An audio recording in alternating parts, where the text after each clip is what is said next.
हाँ, मैंने कहा रिकॉर्डिंग जो बताने वाले हमारे जो हैं साथी वो आए नहीं आज। तो बैटल ऑफ बक्सर के बाद एक ट्रीटी साइन हुई है।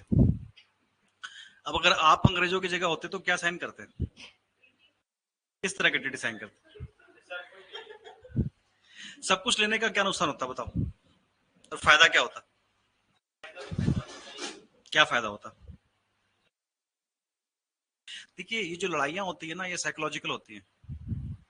लड़ाई फिजिकल से पहले यहाँ से लड़ी जाती है। तो किस लड़ाई में आपको क्या बेनिफिट मिलेगा ये तय करना पड़ेगा आपको। और ये आगे भी आपको देखना होगा कि महात्मा गांधी की जो लड़ाई थी वो किस तरह की लड़ाई थी। आपको लग रहा है कि महात्मा गांधी ने एक ऐसी लड़ाई लड़ी है जिसमें अंग्रेजों के साथ वो बार बार ट्रीटी साइन कर रहे हैं, है ना? लेकिन उसका असल टारगेट क्या है ये देखना पड़ेगा। इस चीज को समझना होगा, तभी आप सही डिप्लोमेट बन सकते हैं, है ना? तो यहाँ पे क्या हो रहा है कि ब्रिटिशर्स को ये बात समझ में आ चुकी है कि ये जो ताकतें हैं ये उनके सामने नहीं टिक पाएंगे, और वो अपने टर्म्स वहां रख सकते हैं। लेकिन टर्म्स दो तरह के होंगे, या तो पूरी तरह से इन सारे एम्पायर्स को एक्वायर करके अपने आप को स्टैब्लिश कर लेते हैं एज ए न्यू रूलर, या फिर वो जो काम करने यहाँ पे आए थे उसके लिए और बेनिफिट्स लेते। आप किस तरह के समझौतों की तरफ जाते हैं कि साल हमको बोलते हैं कि भाई तू हार गया है, साइड हो जा, हमारा बंदा बैठेगा यहाँ। बंगाल के नवाब को कहते हैं कि भाई तू तो अब रहा ही नहीं कहीं, अवध भी हार चुका है आपसे। तो क्या करते आप? नवाबों को हटाते, अपने आप को बिठाते, या फिर आप कुछ और सोचते?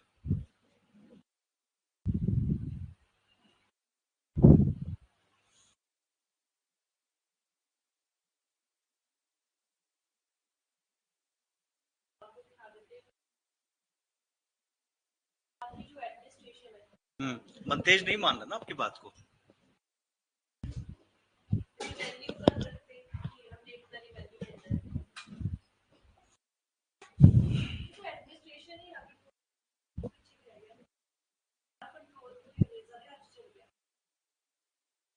वो ठीक है आपकी बात, मैं कहा मैं इनकार नहीं कर रहा, मैं तो सुन रहा हूँ आपको। बताइए, आप ऐसे क्यों सोच रहे हैं कि मैं आपको मना करूंगा? आप जो कह रहे हैं बिल्कुल ठीक कह रहे हैं। हम्म?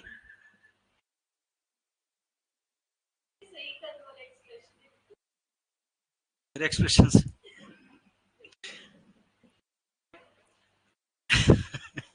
अब एक्सप्रेशन तो ऐसे ही होते हैं, मैं कहां से नया एक्सप्रेशन लेके आऊं? तो सुन रहा हूँ ना आपको, ध्यान से सुन रहा हूँ, आप ठीक कह रहे हैं कि भाई ठीक है, मैं नवाब को बिठाती और सारी पावर अपने हाथ में लेती। आप लोग सहमत है भाई इनसे? कौन सहमत नहीं है? आप सहमत है?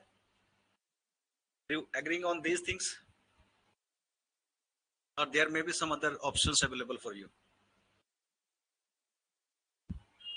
मनतेज, आप क्या चाहते थे? आप मान लो कि क्लाइव हो, क्या करते?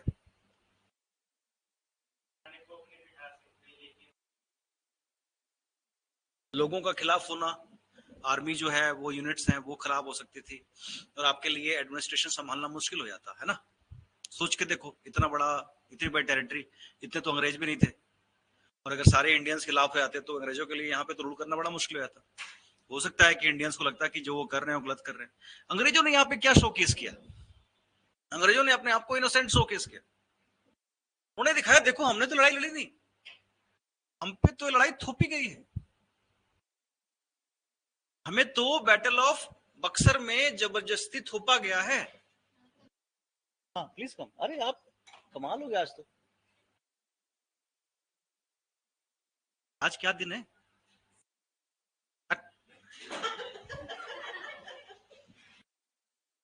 आज सारे आ गए। कोई मीटिंग वूटिंग हुई थी क्या आपकी? Secret meeting? आज एक नहीं आया हमारे साथी। हाँ, क्या हो गया उनको? हाँ, उनमें खून तो कम है। अरे भाई, तो पहले भी 2 ही क्लास लगाते थे आप लोग। कोई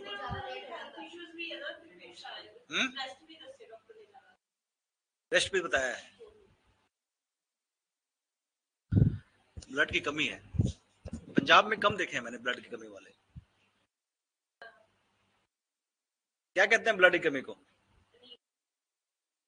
एनीमिया कहते हैं। सानू तो पता ही नहीं सर, सिर्फ सुनिया नहीं कहते हैं।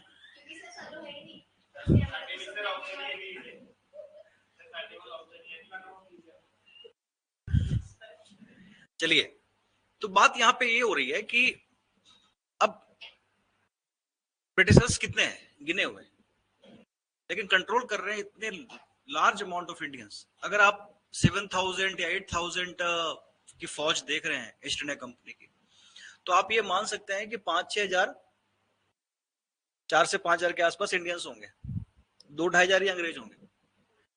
अंग्रेज ज्यादा नहीं थे, उनके तो उनकी पॉपुलेशन ही कितनी थी, और उसमें से भी इंडिया आना, आप इंग्लैंड से इंडिया आ रहे हो 6 महीने का सफर तय करके,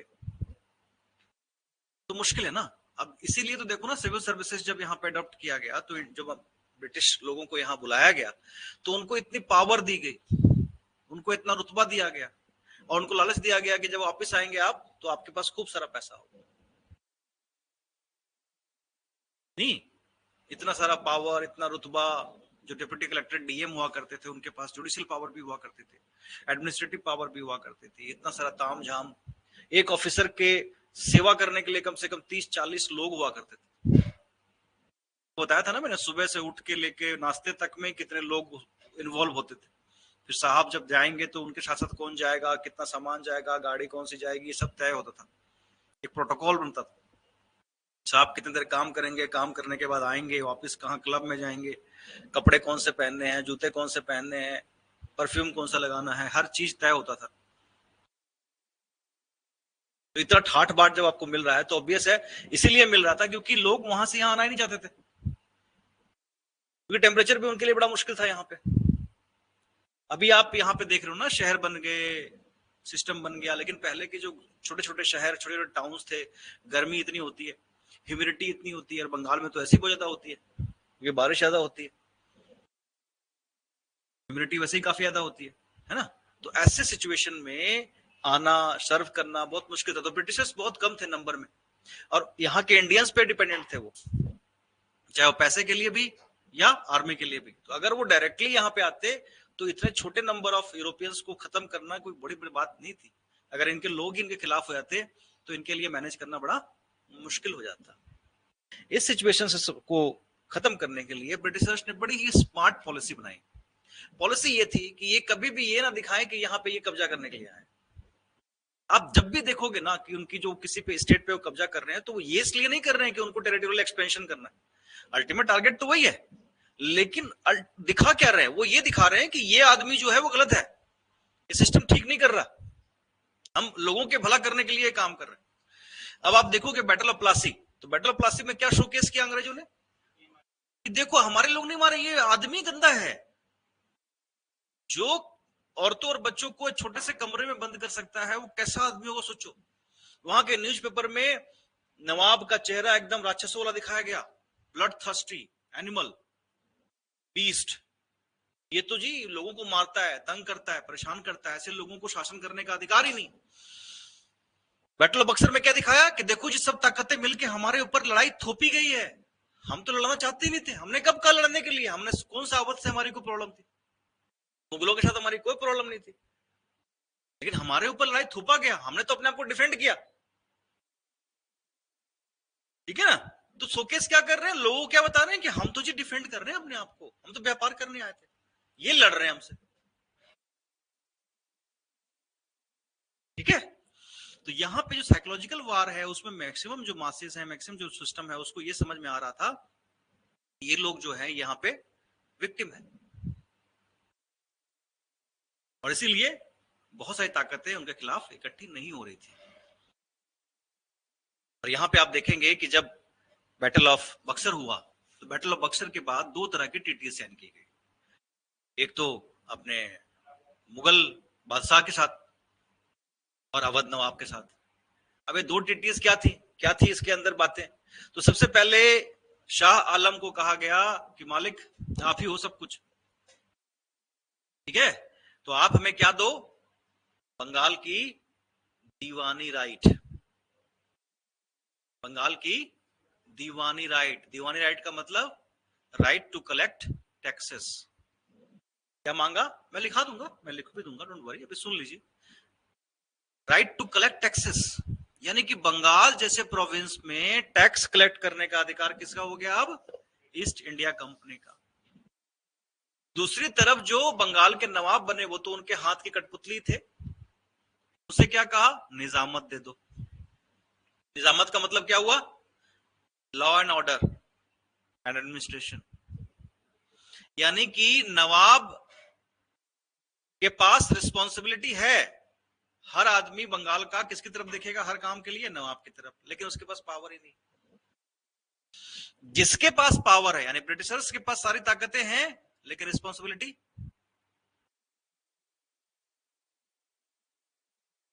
अब भी आज के पॉलिटिक्स में भी आप ये चीजें देखोगे, कोई जो बड़े ओहदे पे बैठे हुए लोग होते हैं, जो पॉलिटिशियंस होते हैं, वो छोटे ओहदों पे ऐसे लोगों को बिठाएंगे किसी स्टेट में, आप देखना, ध्यान देना, जिसको कोई नहीं जान रहा अभी तक, जो पूरी तरह से डिपेंडेंट है सेंटर के ऊपर अपनी आइडेंटिटी को लेके भी। क्यों? क्योंकि वो अगर पावरफुल होगा तो उसके लिए चैलेंज बन सकता है। इससे पहले भी आप देखेंगे हमारे सेंट्रल गवर्नमेंट में भी ऐसी सरकारें आई हैं जहां पे पावर किसी और के हाथ में थी, लेकिन रिस्पॉन्सिबिलिटी किसी और के हाथ में थी। इस सिस्टम को क्या कहते हैं? Dual administration. किचन कैबिनेट मतलब कुछ लोगों के पास ही पावर, जो आपस में बैठ के, एक फैमिली में बैठ के ही सारा डिसीजन लेते हैं। तो एक अलग टर्म है, वो आज के कंटेक्स्ट में यूज, फैमिली जो सिस्टम चलती है ना, फैमिली के पास ही पावर रहती है। किचन कैबिनेट सब कुछ वहीं से तय होगा, बाहर कुछ नहीं आएगा। फैमिली है, बहुत पावरफुल फैमिलीज हैं इंडिया में, जो सारा पावर अपने हाथ में रखती है, किसी को कुछ देती नहीं, उस तरह का सिस्टम। यहाँ पे ड्यूअल एडमिनिस्ट्रेशन कहते हैं इसको। क्या कहते हैं? Dual administration. इसको शुरुआत किसने किया? रॉबर्ट क्लाइव ने। खत्म किसने किया? हेस्टिंग्स, वॉरेन हेस्टिंग्स ने। Was the first governor of Bengal. कब बने? 1772 में। किसे बने? Rowlatt act. इन चीजों को समझिए, इन टर्म्स को समझिए, यही आपके पेपर में आएंगे। तो मुद्दा यहाँ पे क्या हुआ? मुद्दा यहाँ पे ये हुआ कि बंगाल के नवाब, सॉरी, मुगल बादशाह का कहा गया कि भैया आप हमें नवाब दीवानी राइट दीजिए, और दीवानी राइट के बदले में आपको हम सालाना 26 लाख रुपए देंगे, जो ऑब्वियस है बहुत कम था। इतने बड़े प्रोविंस के 26 लाख रुपए साल का क्या है? कुछ भी नहीं है। लेकिन आपको लगता है कि अंग्रेजों ने दिया होगा 1-2 साल के बाद?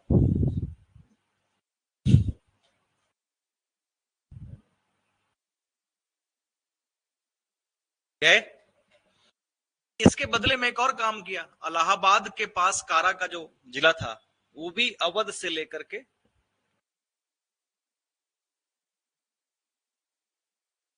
बादशाह को दे दिया गया। बादशाह भी खुश हो गया, चलो ठीक है, मुझे मिल गया। कोई ऑप्शन था भी नहीं, क्योंकि लड़ाई में तो हार चुके थे, आप कुछ और तो बोल नहीं सकते। शाह आलम साइड हो गए, अवध के नवाब के पास कोई ऑप्शन नहीं बचा। अवध के नवाब के पास जो है फिर से दोबारा उनके हाथ में ताकत दे दी गई ताकि वो ऑबलाइज रहे। वहां पे रेसिडेंट्स अपॉइंट कर दिए गए, एक तरह की सब्सिडरी अलायंस साइन कर ली गई, जिसके साथ में नवाब जो है बिना अंग्रेजों से पूछे हुए कोई डिसीजंस नहीं ले सकता। यानी कि दोनों ही ताकतें, इवन बंगाल, तीनों ही बड़ी ताकतें जो सेंट्रल इंडिया और नॉर्थ इंडिया की थी, वो पूरी तरीके से अब ईस्ट इंडिया कंपनी के कब्जे में आ चुके थे। ठीक है। और इसको इसको कहा भी जाता है बंगाल की लूट। क्या कहा जाता है? और इसके बाद आप देखेंगे कि इस इंसिडेंस के बाद बंगाल की जो लूट हुई है वो इतनी खतरनाक हुई है कि अकाल जो है आम बात हो गया बंगाल में। और अकाल में गांव के गांव, शहर के शहर बर्बाद होते हुए देखा गया 1757 से लेकर के 1947 तक। और सबसे पहला जो प्रोविंस जो अंग्रेजों के पास गया था, वो इतने लंबे समय तक एक्सप्लॉइट किया गया कि आप देख सकते हैं आजादी के 70 साल के बाद तक भी वो अपने पैरों पे खड़े नहीं हो सके। चाहे बंगाल हो, चाहे बिहार हो, चाहे उड़ीसा हो, चाहे झारखंड हो, आज भी वो आपको बीमारू स्टेट ही दिखते हैं, लेबर सप्लाई करने वाले स्टेट ही दिखते हैं। इवन यूपी भी अपने पैरों पे नहीं खड़ा हो सका। सारे रिसोर्सेज को जिस तरह से एक्सप्लॉइट किया गया, वहां पे इंडस्ट्री को डेवलप नहीं की गई, किसी भी तरह की डेवलपमेंट नहीं हुई, और वो पूरी तरीके से अपना जो ग्लोरी था वो खत्म कर बैठे। तो यही कारण है कि जो स्टेट्स हैं जो सबसे रिच थे वो सबसे गरीब हो गए। जहां मौर्य एम्पायर आया, गुप्ता एम्पायर आया, इतने बड़े बड़े साम्राज्य आए जहां से पूरी तरीके से डिस्ट्रॉय कर दिया गया। समझ में आया? तो लिख लें इनके पॉइंट्स। चलिए,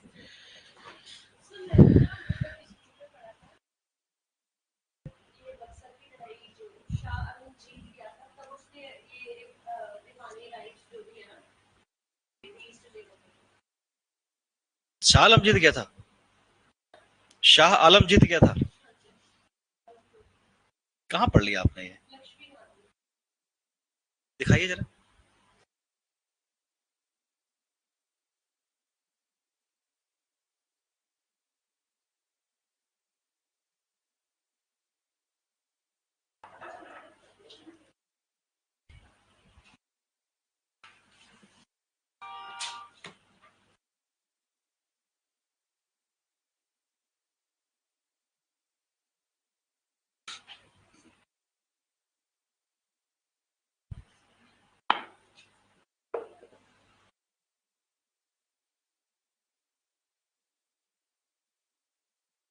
आप कहां रह गए थे? इसका क्या बात, कैसा हुआ? गुड।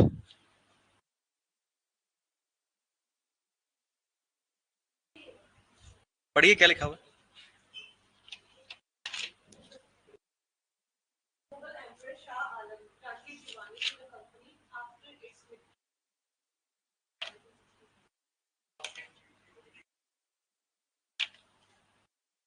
चलो शुक्र है कहीं तो शाह आलम जीते। गलत है ये। अगर ऐसा लिखा हो उसके पहले लाइन जो है उसको पढ़िए।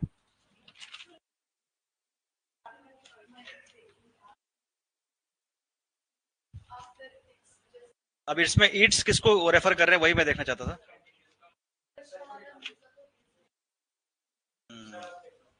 मैं वही सुनना चाहता था इनसे।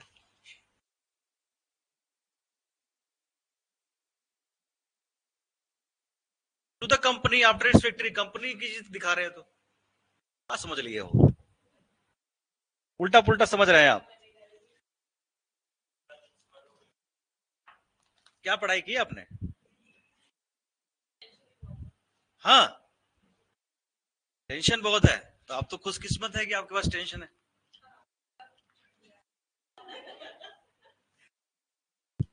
मैं सुबह 6 बजे उठा हूं और 9 बजे से लेके मतलब 8 बजे से लेके अभी आपकी क्लास शुरू होने तक कम से कम मैंने 8 से 10 मैटर्स रिजॉल्व किए हैं। मैटर्स जो आए थे अलग अलग जगहों पे उसको रिजॉल्व किया, अलग अलग कंपनी में, अलग अलग डिपार्टमेंट्स में। और अब मैं इलाहाबाद ट्रीटी रिजॉल्व कर रहा हूँ। टेंशन आपको है? हम्म।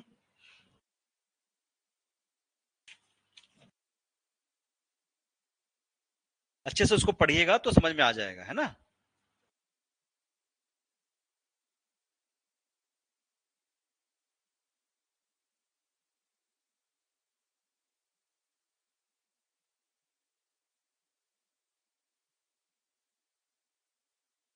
क्या हो गया?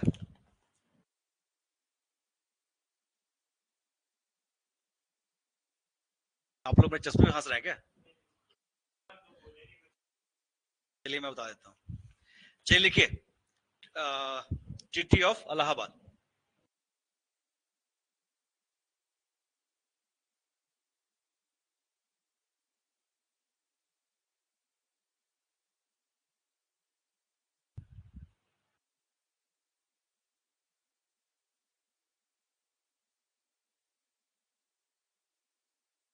इलाहाबाद का मतलब क्या होता है? अल्लाह के द्वारा आबाद किया हुआ, बसाया गया शहर। इलाहा, इलाहाबाद का मतलब ये होता है इलाही, अल्लाह के द्वारा आबाद किया गया। जी बिल्कुल, जिले इलाही मतलब shadow of God. Shadow of God, अल्लाह की परछाई, यानी कि जिले इलाही का मतलब ये हो गया कि he is answerable only to Allah, not to you guys. Is kingship.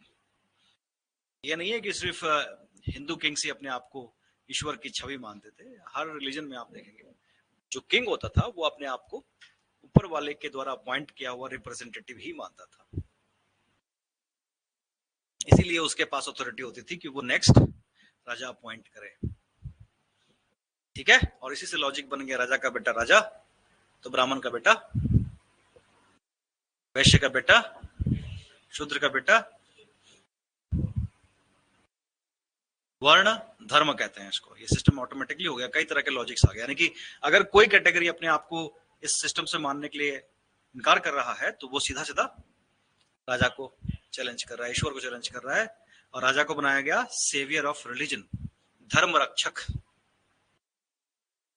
अगर धर्म के खिलाफ कोई कर रहा है तो राजा उसके खिलाफ एक्शन लेगा। Treaty of Allahabad,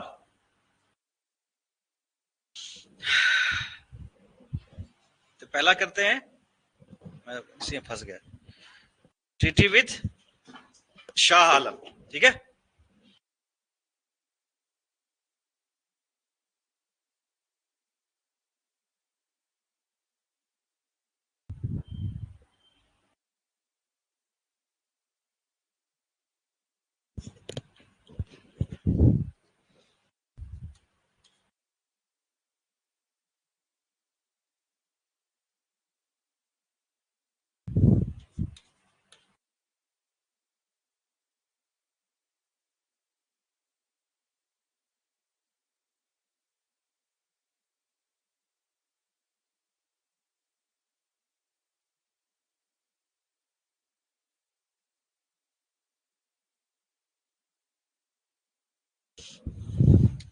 east India Company got the sorry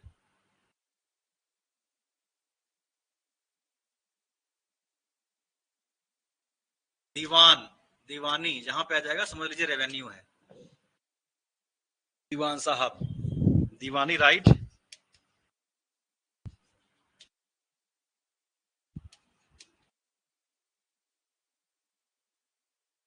Bengal Bihar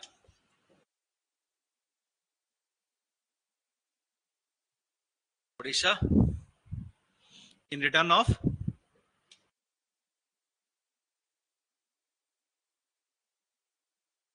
26 lakh annum, 26 lakh rupees annually या एनम।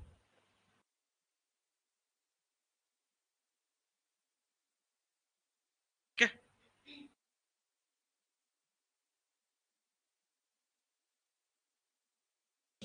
कौन बच गया? सुजाउद्दौला, नवाब ऑफ अवध।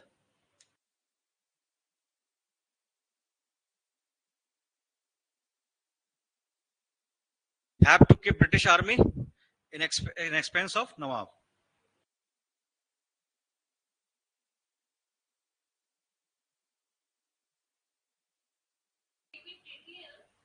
हाँ जी, हाँ जी भाई।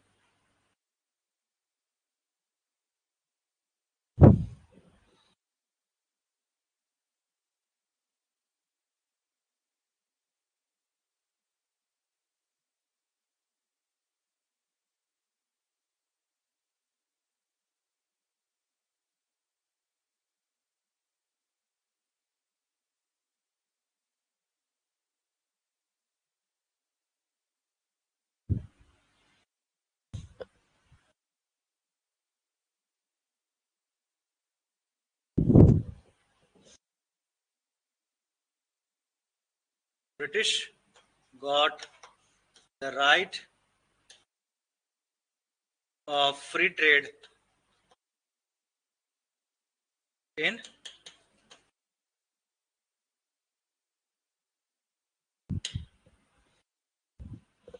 आर्मी किसकी?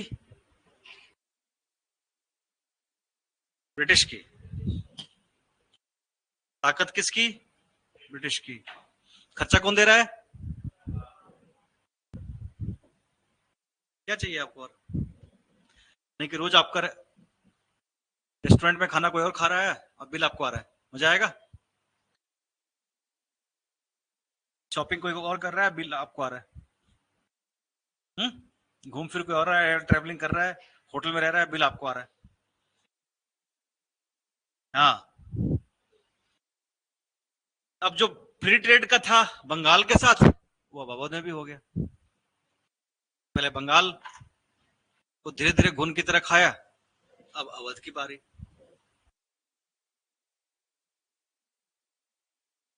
तो ये दिमाग से काम कर रहे हैं। ब्रिटिश जो है वो ताकत से नहीं लड़ रहे, वो दिमाग से लड़ रहे हैं, क्योंकि धीरे धीरे करके क्या होगा, इनकी इकोनॉमिक स्ट्रेंथ कमजोर होती जाएगी, ये अपनी आर्मी को भी सैलरी नहीं दे पाएंगे, इनके यहाँ पे रिवोल्ट होने शुरू हो जाएंगे, लोग परेशान होने शुरू हो जाएंगे, और ये और कमजोर होते जाएंगे, और जब इतने कमजोर हो जाएंगे कि बिल्कुल भी विरोध ना कर सकें, फिर ब्रिटिश इनको अपने कंट्रोल में।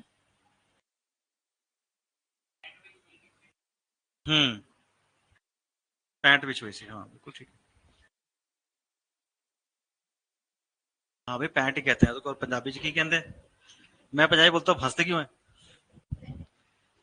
अरे भाई ठीक है, हल्का फुल्का चलता है। बढ़िया बोल दो, मैं एवं ये मजाक उड़ा दे मेरा। अच्छा मेरे जाने के बाद, अच्छा मेरे सामने चापलूसी करते हैं। अच्छा अच्छा है।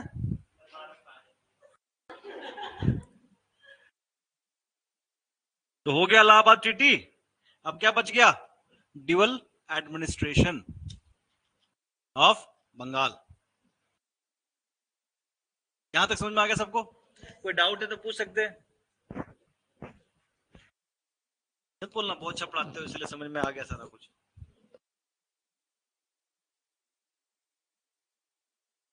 हाँ, दो टीटी होगी ना, टीटी ऑफ इलाहाबाद के नाम से ही दो टीटी होगी, दो लोगों के साथ अलग अलग होगी। अवध के नवाब के साथ अलग होगी, सुजाउद्दौला के साथ, और शाह आलम के साथ अलग से होगी। हारे हुए के साथ क्या टीटी? ऐसा मानते हैं कि बंगाल अवध के नवाब के पास गए क्लाइव। अब अवध के नवाब को तो डर था कि मेरा कहीं गद्दी ना छीन ले बंगाल की तरह, किसी और को बिठा दे। तो उस टाइम पे क्या होता था, मेहमान नवाजी के तौर पे कोई ना कोई गेम ऑर्गेनाइज किया जाता था। भाई चलो मेहमान आए, उनका एंटरटेनमेंट, अब कोई टीवी तो था नहीं, मेहमान को एंटरटेनमेंट के लिए क्या किया, तो मुर्गी का फाइट नहीं होता, पंजाब में भी होता है कई जगहों पे, पंजाब में राजस्थान में कई जगहों पे होता है आई थिंक। तो मुर्गी की फाइट कराई गई, इसमें एक मुर्गी थी क्लाइव की, मतलब बोल दिया गया कि आपकी मुर्गी जो चिन लोगों से रखना है, एक हो गई नवाब की। जो क्लाइव का मुर्गा था वो हार गया नवाब के मुर्गे से, तो कहा ठीक है जी, आपको इसके बदले में मैं अवध देता हूँ। नवाब साहब खुश कि चलो मैं बच गया। लेकिन कहा, लेकिन देखो आपको साइन तो करना पड़ेगा। अच्छा आपने किसी को उल्ट की नवाबशिप दे दी तो ये चीजों देने से मैं थोड़ी करेगा, ठीक है जी, जान तो बच्ची कोई नहीं, देख लेंगे। और इस तरीके से साइन किया गया। शाह आलम टू ने कहा कि ये क्या बात हुई, बंगाल इतना बड़ा प्रोविंस है जी, अब हम 26 लाख कुछ नहीं होता। देखो जी, जिस हिसाब से बंगाल के हालात हैं, लड़ाइयां इतनी हो चुकी हैं, वहां पे तो कुछ है ही नहीं, रेगिस्तान बन गया है वो तो, और ये लड़ाई हम पे थोपी गई थी, हमें तो मुआवजा चाहिए, तो कैसे हम पूरा करें, फिर आप दे दो, ठीक है बंगाल ले लो, बंगाल ले लो। तो बातों को जो है वो मोल्ड करके घुमा करके अपना पर्पस सॉल्व करना अंग्रेजों से बढ़िया और कोई नहीं जानता। और यहां पे भी विक्टिम बन गए, सबको पीट के भी विक्टिम बन गए कि हमें तो जी हमारे साथ गलत हुआ था, हमें दो कंपनसेशन। उनकी आर्मी का खर्चा कोई और दे रहा है, रेवेन्यू की कमाई सारी उनकी आ रही है, और बंगाल के रेवेन्यू की कमाई कितनी ज्यादा होगी सोचो। लॉ एडमिनिस्ट्रेशन सारा उन्होंने नवाब से वहां दूसरी तरफ साइन करवा लिया, अब पैसा उनके पास आ रहा है, ठीक है, फ्री ट्रेड उनको मिल गया।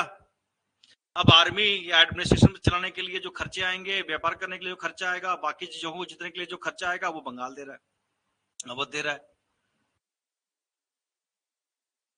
इसीलिए ईस्ट इंडिया कंपनी बाकी कंपनियों से काफी चालाक और पावरफुल आपको यहां पे दिखाई देती है, क्योंकि उन्होंने जल्दीबाजी में डिसीजन नहीं लिए, सोच समझ के ही काम किया। और ये जो आप देख रहे हैं अवध के साथ जो ट्रीटी हुई है, इसी को बाद में लॉर्ड वेल्जली ने एक नाम दिया जिसे कहा जाता है सब्सिडरी। उसमें भी यही ट्रीटीज थी कि जो आर्मी है ब्रिटिश की वो नवाब रखेंगे, राजा रखेंगे, खर्चा उसका वही देंगे, और इन आर्मी को मैनेज करने के लिए एक रेसिडेंट अपॉइंट किया जाता था। अब अवध का नवाब चाह भी ले तो वो रिवोल्ट नहीं कर सकता क्योंकि ब्रिटिश आर्मी वहीं स्टेशन है। किसी और के साथ ट्रीटी नहीं कर सकता क्योंकि रेसिडेंट वहीं बैठा हुआ है उसके दरबार में। वो कुछ भी करेगा ब्रिटिशर्स को पता लग जाएगा और वो उसका हटाए किसी और को बैठा देंगे। यानी वो इनडायरेक्ट रूप से अब इनके British east India company control में आ चुका है, वो चाह के भी कुछ नहीं कर सकता। क्लियर? तो ये चालाकी देखो कितनी शानदार चालाकी है। डिप्लोमेसी का इससे बेहतरीन एग्जांपल आपको नहीं मिलेगा। अब हम पढ़ते हैं ड्यूअल एडमिनिस्ट्रेशन। ड्यूअल एडमिनिस्ट्रेशन मतलब द्वैत एडमिनिस्ट्रेशन।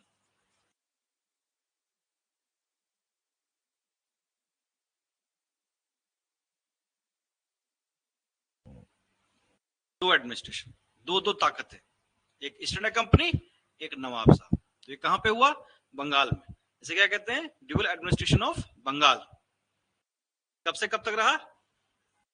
1765 से। ऑब्वियस है। कब तक चला? अभी बताया था आप लोगों ने। तो किसने खत्म किया ड्यूअल एडमिनिस्ट्रेशन? मैंने बताया था अभी 1 साल का फर्क रहा, कोई बात नहीं। क्यों? मैंने बताया था रेगुलेटिंग एक्ट आया था। रेगुलेटिंग एक्ट याद रखिए, रेगुलेटिंग एक्ट ये पहला एक्ट है जो British government east India company को कंट्रोल करने के लिए, रेगुलेट करने के लिए। वो सिर्फ उसका टेरिटरी सिर्फ कलकत्ता था, पूरे इंडिया का नहीं था, वो सिर्फ कलकत्ता तक था। एंड फर्स्ट चीफ जस्टिस कौन थे? इम्पे। ठीक है, याद रखिएगा, रेगुलेटिंग एक्ट, रेगुलेट करने के लिए, ईस्ट इंडिया कंपनी को रेगुलेट करने के लिए ब्रिटिश गवर्नमेंट ने ये पॉलिसी बनाई। क्यों बनाई? 1760 के बाद, 50 के बाद ही मान लीजिए बहुत सारे नए कैपिटलिस्ट आ गए इंग्लैंड में, व्यापारी, पैसे वाले लोग। कैपिटलिस्ट का मतलब पैसे वाले, पूंजीपति। क्यों आ गए? क्योंकि इंग्लैंड में इंडस्ट्रियल रेवोल्यूशन हुआ, इंडस्ट्रीज स्टैब्लिश किए गए। इंडस्ट्रियल रेवोल्यूशन हुआ, बड़ी बड़ी फैक्ट्रीज बनी, और उनका प्रोडक्शन जब ज्यादा होता है तो क्या चाहिए होता है? कच्चा माल। कहां से आएगा? इंडिया, अफ्रीका से आएगा। लेकिन दोनों जगहों पे किसका रूल है? कंपनी का रूल है। किसके थ्रू आएगा? ईस्ट इंडिया कंपनी के थ्रू। अगर उनको मार्केट में बेचना भी है इंडिया में तो किसके थ्रू जाएगा? ईस्ट इंडिया कंपनी, क्योंकि मोनोपोली है। तो वो लोग सोच रहे हैं कि हमारे प्रॉफिट का तो ज्यादातर हिस्सा ये लोग ले जाते हैं, तो ईस्ट इंडिया कंपनी के खिलाफ कॉन्स्पिरेसी शुरू होगी। जैसे लड़ाइयों में ईस्ट इंडिया कंपनी को और पैसे की जरूरत पड़ी, फंड की जरूरत पड़ी व्यापार बढ़ाने के लिए कई जगहों पे, और सरकार के पास जब वो हेल्प के लिए गए, उन्होंने कहा हेल्प तो करेंगे लेकिन उसके साथ साथ आपको हमारी कुछ बातों को मानना पड़ेगा। और वही था रेगुलेटिंग एक्ट।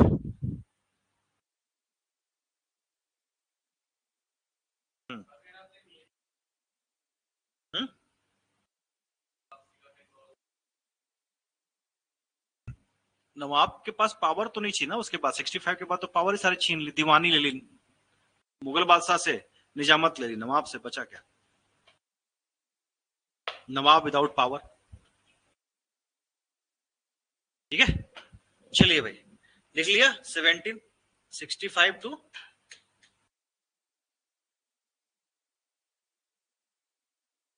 आप ब्रैकेट में लिख भी लिख सकते हैं रेगुलेटिंग एक्ट।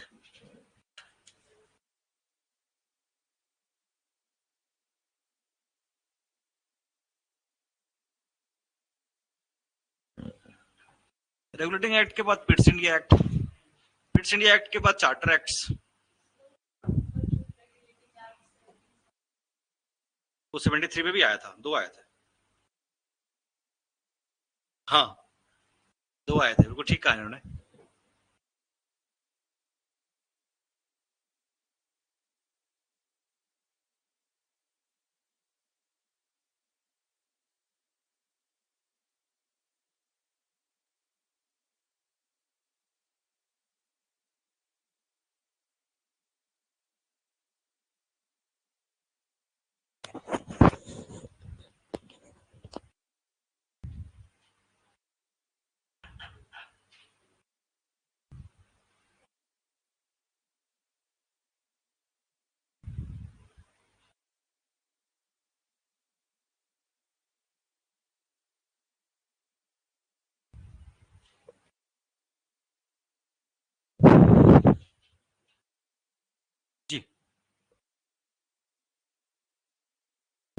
तो लिखिए 1765।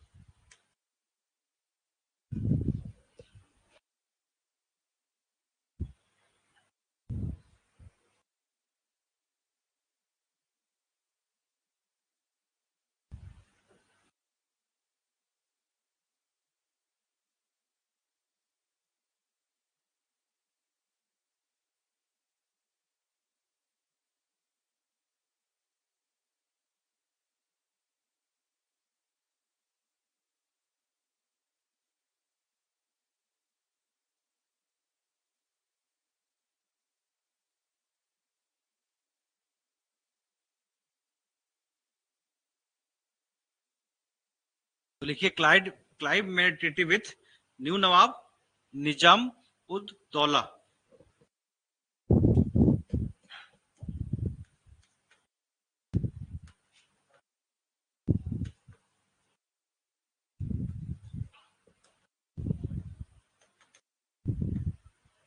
कल देखा नहीं था, नया नवाब था, वो बैठा हुआ था वीडियो में, जवान जिया निजामुद्दौला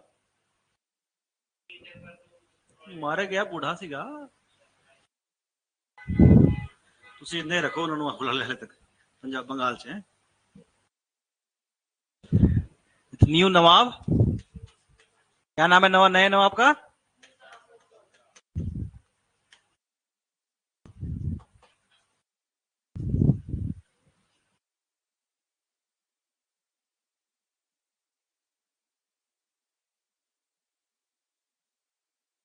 किसका बेटा था ये?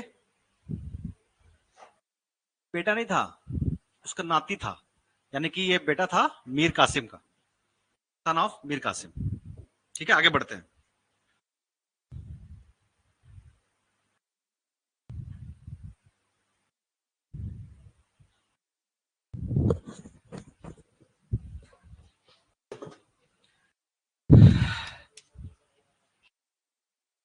Disband his army. आप मेरे सवाल पूछ सकते हैं और आपस में बात नहीं कर सकते, ये रूल है क्लास का। फिर मैं बोलूंगा, आप लोग सवाल पूछ सकते हैं आपस में। खत्म कर दिया, आर्मी खत्म कर देंगे।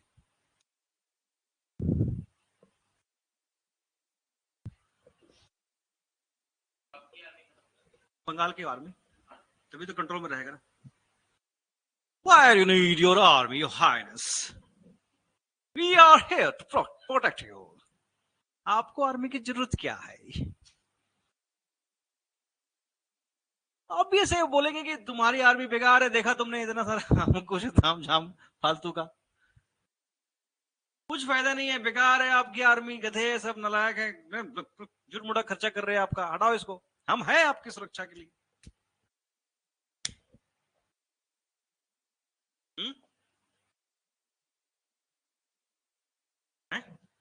हारना ही है इनको फालतू में। तो आपको क्या करना है, अपनी आर्मी खत्म कर देनी है। और दूसरा क्या देना है अंग्रेजों को, जो मैंने आपको बताया था अभी, yes, Nizamat, law and order and administration. वहां से ले लिया पैसा, यहां से ले लिया एडमिनिस्ट्रेशन। अब नवाब सिर्फ देखने के लिए है, रोज आएगा दरबार में बैठेगा पावर कुछ है नहीं उसके पास। ठीक है, तो अगर लोग गाली देंगे तो किसको देंगे, पैसा किसको मिलेगा? वाह, शाबाश, क्या बात है, समझ गए आप लोग। एडमिनिस्ट्रेशन बंगाल थ्रू डेपुटी सूबेदार। निजाम से और क्या ले लिया, निजामत।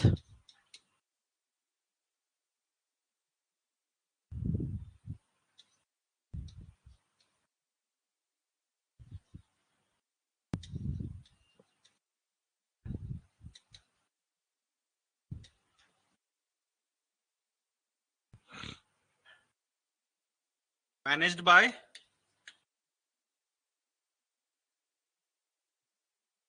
डेपुटी सूबेदार।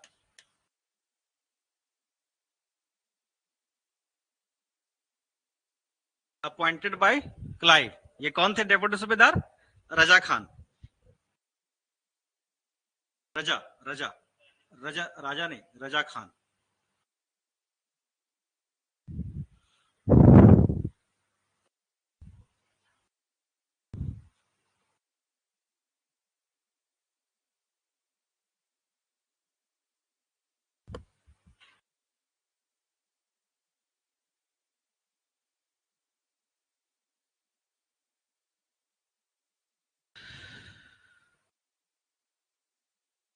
ठीक है, इसे क्या कहते हैं?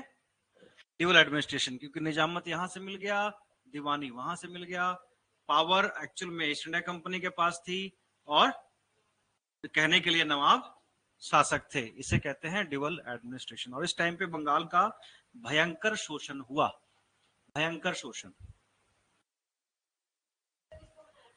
रजा खान,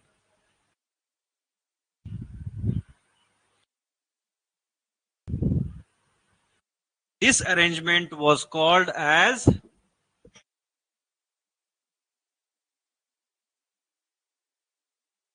यहां लिख दीजिए, British got Deewani right from Shah Alam and Nizamat from Nawab. In this situation,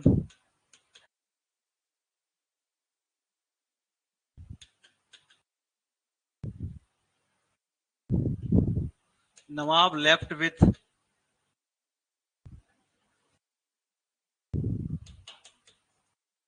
only responsibilities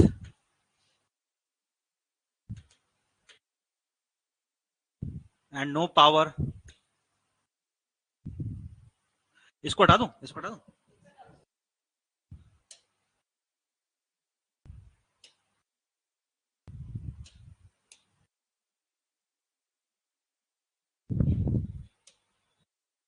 And no power, and at the same time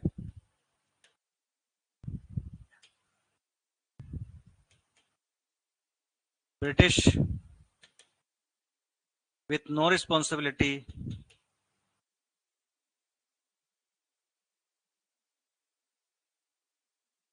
but all powers.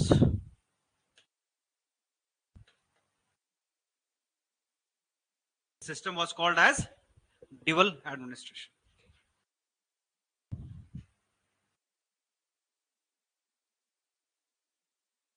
Deputy governor appointed by, क्योंकि निजामत ले ली तो निजामत चलाएंगे कैसे? डेप्यूटी सूबेदार,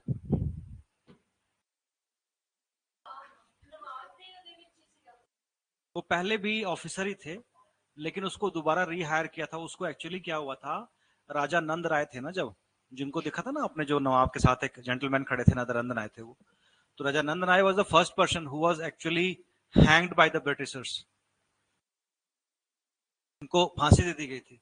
वारेन हेस्टिंग्स के खिलाफ case भी चला था राजा नंद राय के केस में, ये एक इंपॉर्टेंट केस था ये। राजा नंद राय के खिलाफ बहुत सारे करप्शन के चार्जेस थे और कहा जाता है राजा नंद राय के कारण ही रजा खान दरबार छोड़ के चले गए थे। तो इन लोगों को कंट्रोल करने के लिए क्लाइव दोबारा से रजा खान को लेके आए थे, क्योंकि रेवेन्यू की नॉलेज उनकी बहुत थी। जब वो आए तो उन्होंने खाता भी चेक किया तो देखा कि यहाँ तो सब तो करप्शन है, खाता का हिसाब ही नहीं है, ढंग से लिखा ही नहीं गया, कौन क्या खर्च कर रहा है, कौन पैसा आ रहा है पता ही नहीं चल रहा। तो बहुत परेशानी हुई थी इस टाइम, क्योंकि अंग्रेजों को ये था कि जितने भी ये सारा सिस्टम मैनेज करने के लिए लोग चाहिए, वो वही लोग होने चाहिए जिनको पहले से एक्सपीरियंस है इसका। कि वो अंग्रेज अपॉइंट करते या कोई नया अपॉइंट करते, उसको समझ ही नहीं आना था। समझ में आ गया?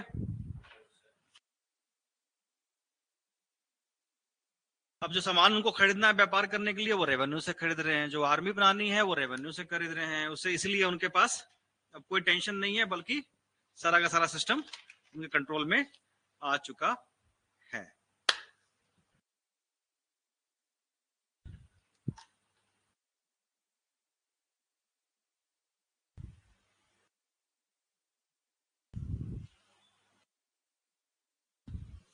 The dual system was terminated by, लिख लीजिए, इसको भी लिख लीजिए,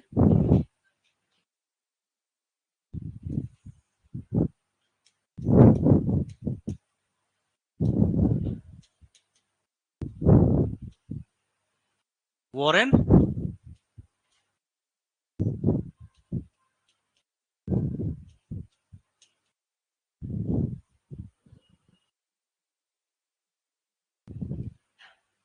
was the first governor of Bengal. इस रेगुलेटिंग एक्ट में क्या आया था कि जो गवर्नर ऑफ बंगाल होगा वो हेड होगा मद्रास और बॉम्बे के गवर्नर का, वो गवर्नर जनरल ऑफ बंगाल हो जाएगा। वो कौन थे? Warren Hastings, governor general of Bengal.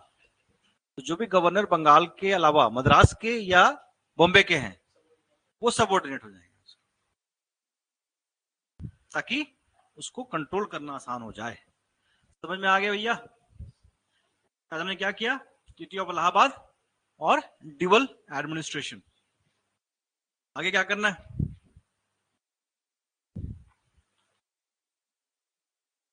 Conquest of India में Anglo Maratha and Anglo Mysore war, ठीक है, पढ़ के आइएगा, कल हम इसको डिस्कस करेंगे। दोनों को साथ में इसलिए भी करना है क्योंकि शुरुआती लड़ाई जो हुई वो सिमल्टेनियसली दोनों के साथ हुई।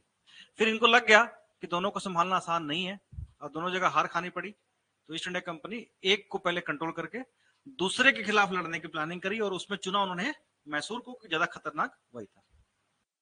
तो आपको पढ़ना है एंग्लो मराठा और एंग्लो मैसूर वॉर। जी, शेरे मैसूर टीपू सुल्तान।